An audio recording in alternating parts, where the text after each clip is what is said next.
Сәлеметсіңдер ме балақайлар?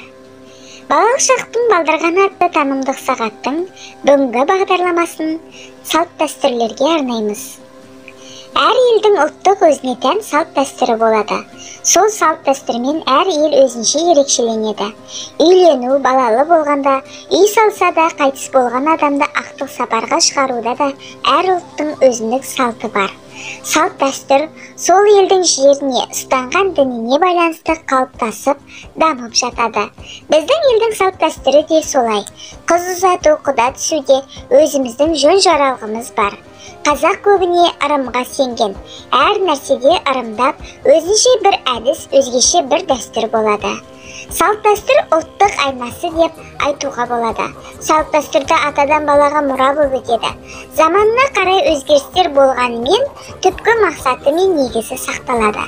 Мысалы айтсақ, біздің елдің сүндет той, тұсаукесер, қыз ұзату, шілдехана, бесік той, келін түсіру деген сияқты рәсімдер бұрынғы аталарымыз жасағаннан сәл өзгеше, дегенмен салт дәстүр жалғасып келеді. Әр ұлт ұлттық құндылығын сақтап қалу үшін өзінің тілін, дінін, салт дәстүрін болашақ ұрпаққа түсінікті етіп, айнытпай жеткізіп отыруы қажет. Осыған орай қазақ салт дәстүрлерінің бірнешелеріне жеке-жеке тоқталып өтсек. Соның ішіндегі ашамайға мінгізу. Халқымыздың балаларға арналған салттарының бірі баланы ашамайға мінгізу. Баланың сана сезімін жетілдіру үшін жасалатын тәрбиелік шара. Жас бала есі кіріп, 6-7 жасқа келген соң оған жеке тай атайды. Ашамай істетіп, қамшы өріп, баланың бойына сен азамат болдың деген сенім ұялатады. Үйретілген жуас тайға арнайы жасаттырған әсем ашамайды ерттеп, баланы мінгізіп, ауыл-ауылды аралап жүргізеді. Бұл баланың көңілін өсіреді. Басқа балалар алдында мерейі көтеріліп, мақтаныш сезімде болады. Тез есейеді. Оны еңбекке, адамгершілікке тәрбиелеудің бір жолы осы ашамайға мінгізу арқылы да көрінеді.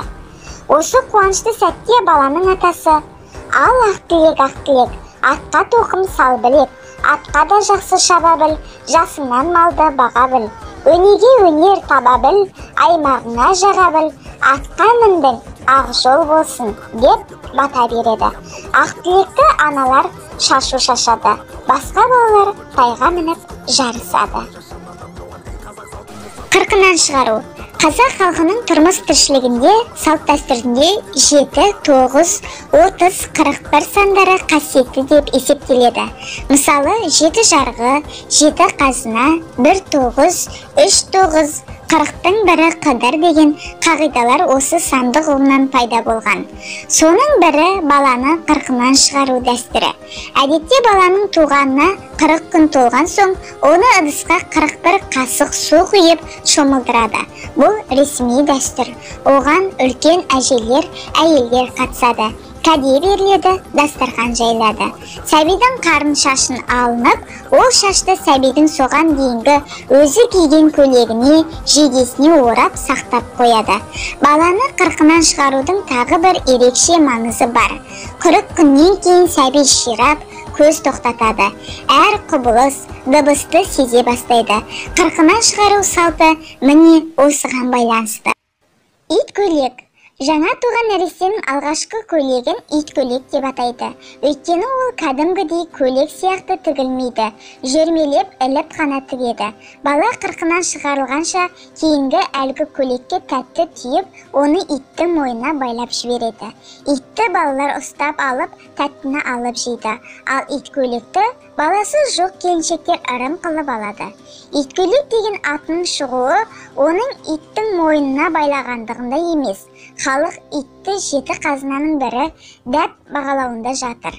Сонымен бірге баламыз көп болсын, қиындыққа берік болсын деген ырымдар бар. Қазақта ит жанды деген сөз оның беріктігі мен төзімділігін айтқаны. Сонымен балақайлар, қазақтың әдет-ғұрпын, салт дәстүрін оқып біліп, жадымызда сақтап жүрейік. Осымен біздің бүгінгі бағдарламамыз өз мәресіне жетті. Келесі кездескенше сау болыңдар.